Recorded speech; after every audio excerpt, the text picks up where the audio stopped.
Today we continue on in Psalm 119. We're going to be looking at verses 29 through 32. And in 29 through 32, the psalmist has made a commitment. He's made a commitment that he wants to live his life for Christ.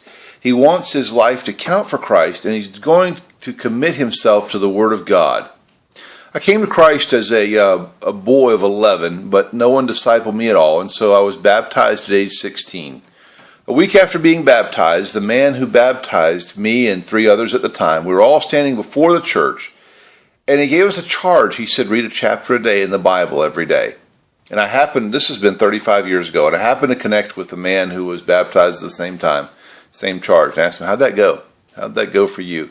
Same outcome as mine.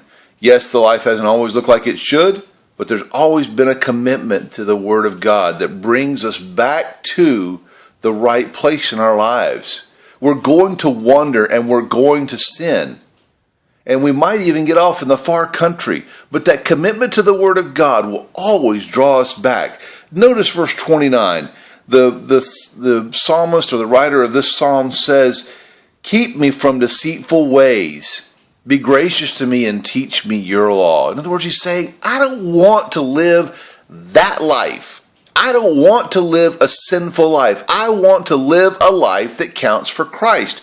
Lord, teach me your ways. Then he said, I've chosen the way of faithfulness. Did he always adhere to the way of faithfulness? Well, if the writer of this psalm is David, who that's one of the 3, then no. But he's chosen that way. He wants to go that way. And so he asks the Lord, or he says he set his heart on the laws of God.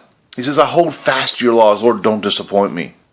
Then he says, I run in the paths of your commands, for you have broadened my understanding. In other words, he says, I can live my life the way I should because you have given me understanding. The psalmist is simply saying, there's a commitment in my life. I'm going to trust God. And then he asked God, he said, God, I'm trusting you. Don't disappoint me. And you know what? God won't. Can I promise you it'll always be a life of prosperity? No. But I can promise you it'll be a very fulfilling and rewarding life. Here's my challenge for you today. Make that commitment. Make that commitment to be in the Word of God every day. That's a commitment that you and I need to make as believers that is going to set our life on the right path and going to make our life a life that is pleasing to God. That's just a commitment I can't make for you. I can't teach for you. No, that's just one you've got to make. Hope you'll make that commitment today and write me back and tell me about it. Want to read the whole devotional? Go to the link at the bottom of the page and we'll see you tomorrow.